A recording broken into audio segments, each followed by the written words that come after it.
Harrows study में आप सभी का स्वागत है। कक्षा 10वीं एनसीईआरटी गणित में हम अध्याय 1 पढ़ रहे हैं। आज हम प्रश्न नंबर 1.3 का प्रश्न क्रमांक 1 हल करेंगे। प्रश्न है, सिद्ध कीजिए कि करणी 5 एक अपरिमेय संख्या है। ठीक है, प्रश्न हमको दिया है कि जो करणी 5 है एक अपरिमेय संख्या है। तो हमें इस संख्या को अपरिमेय सिद्ध करने के लिए सबसे पहले इसको हम मान लेते हैं कि करणी 5 एक परिमेय संख्या है। ठीक है, तो यहाँ पे लिखना है हल। माना कि करणी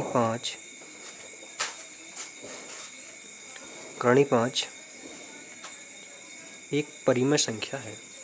इसको हम परिमेय संख्या मान लेते हैं। परिमेय संख्या है। ठीक है, और परिमेय संख्या हमेशा अंश और हर के रूप में होती है। तो अंश और हर में हम पी और क्यू मान लेते हैं। ठीक है, जो करणी 5 है इसको हम बराबर मान लेते हैं पी बटे क्यू के रूप में। तो पी बटे क्यू जो है परिमेय संख्या के रूप में है। जब इसको हमने करणी 5 को परिमेय संख्या माना है तो ये भी एक परिमेय संख्या हो जाएगी। लेकिन यहाँ जहाँ लिख सकते हैं कि जहाँ पी और क्यू सहभाज्य संख्या है। सहभाज्य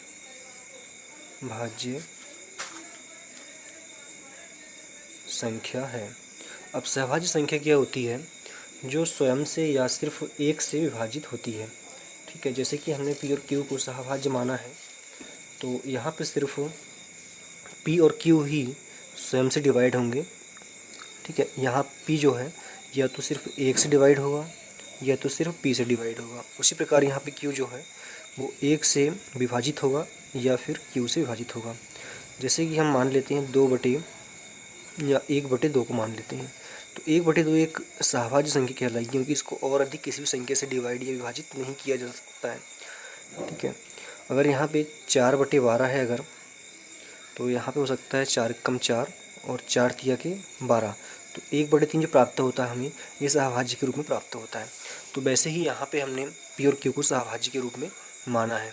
ठीक है, यहाँ हम संख्या भी लिख सकते हैं, पूर्णांक भी लिख सकते हैं, कोई दिक्कत नहीं है। अब हम क्या करेंगे, दोनों ओर यहाँ पे वर्ग लगा देंगे।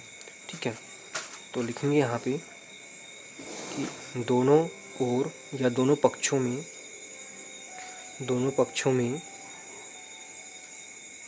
वर्ग करने पर दोनों ओर हम वर्ग कर देते हैं। करणी 5 में भी हम वर्ग लगा देते हैं और पी बटे क्यू में भी हम यहाँ पे वर्ग लगा देते हैं। ठीक है, तो यहाँ पे वर्ग से करणी कट जाएगी, यहाँ तो सिर्फ बचेगा 5 और यहाँ पे बचेगा पी का वर्ग बटे क्यू का वर्ग। ठीक है, इतना यहाँ पे बचेगा। उसके बाद हम यहाँ पे क्यू का पक्षांतर इधर कर लेंगे। तो जो क्यू का पक्षांतर इधर होगा, इधर पी के साथ ये बटे में है या भाग में है, तो जब इसका पक्षांतर इधर होगा तो इसका जो साइन है वो चेंज हो जाएगा, ये गुणा में जाएगा इधर। तो 5 क्यू का वर्ग और यहाँ पे शेष रह जाता है पी का वर्ग। ठीक है, इसको हम अभी समीकरण नंबर 1 दे देते हैं यहाँ पे, जो कि हमें आगे काम आएगा। अब यहाँ पे हम देखें अगर, तो हमें सिर्फ यहाँ पे क्यू का वर्ग चाहिए, 5 का हम इधर पक्षांतर कर लेते हैं तो ये पी का वर्ग और 5 का पक्षांतर होगा इधर, तो ये भाग के रूप में आ जाएगा।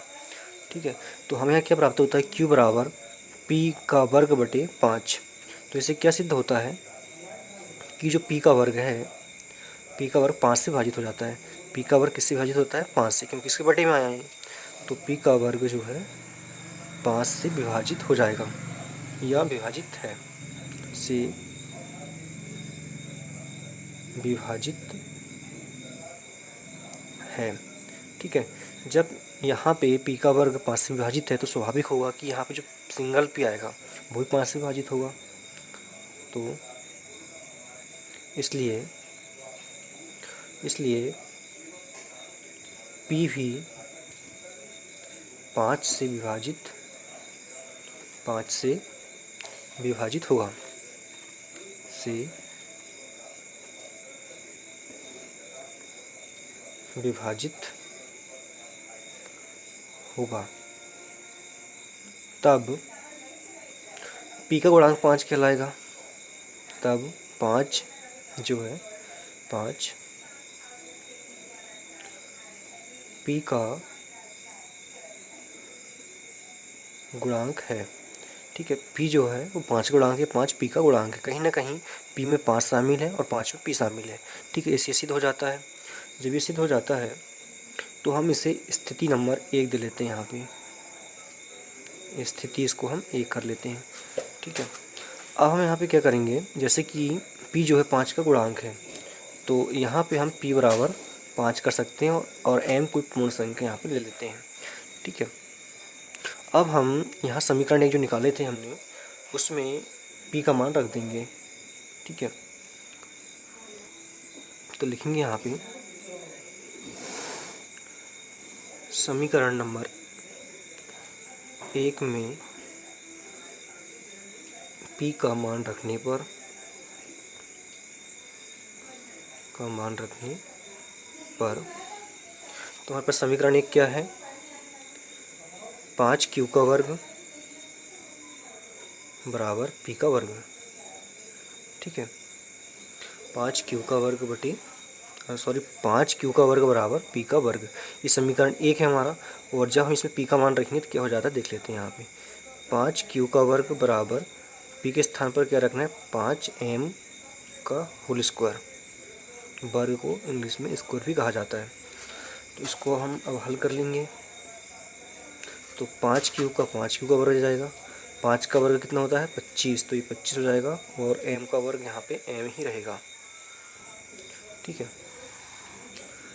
अब इसको हम क्या करेंगे, इसका जो यहाँ पे 25 का पक्षांतर इधर कर लेंगे। यहाँ पे m के साथ में गुणा में है, इधर में भाग में हो जाएगा।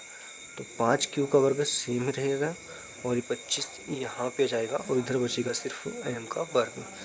तो यहाँ पे 5 है और यहाँ पे 25 है, तो ये आपस में कट जाएंगे।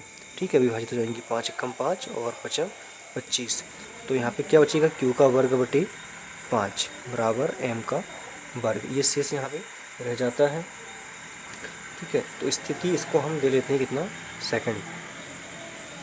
तो स्थिति यहाँ पे सेकंड बन जाती है।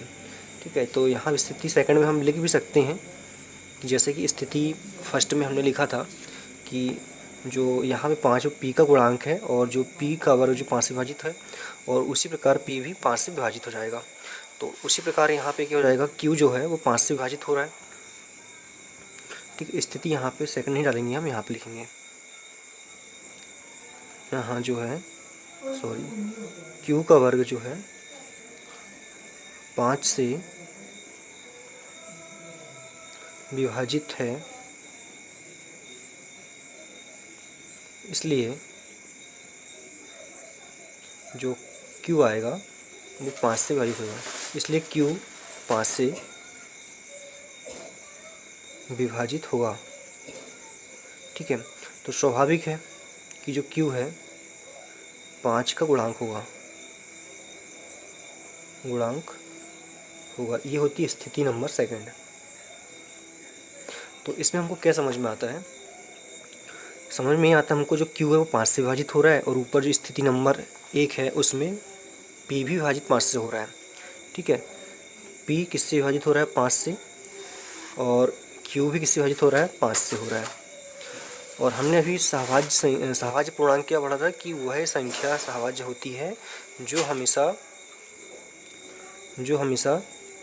स्वयं से और 1 से विभाजित होती है। लेकिन ये संख्या जो है 5 जो है वो p से भी विभाजित हो रहा है और q से भी विभाजित हो रहा है।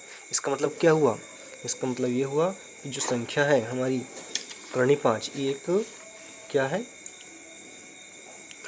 तो इससे सिद्ध होता है, स्पष्ट होता है कि यह लिख सकते हैं हम यहाँ पे कि स्थिति 1 व 2 से सिद्ध होता है कि करणी 5 जो है एक अभाज्य संख्या है। करणी 5 अभाज्य अपरिमेय है, या यहाँ लिख सकते हैं कि अपरिमेय संख्या है, अपरिमेय संख्या है। ठीक है, तो इस तरह से हमने सिद्ध किया कि करणी 5 एक अपरिमेय संख्या है। तो हमारा ये सवाल कंप्लीट होता है। अगले वीडियो में हम अगला सवाल हल करेंगे। दोस्तों अभी तक आपने अगर चैनल को सब्सक्राइब नहीं किया है तो जल्दी से सब्सक्राइब कर लीजिएगा। वीडियो को लाइक करें, शेयर करें और कमेंट्स करें। धन्यवाद।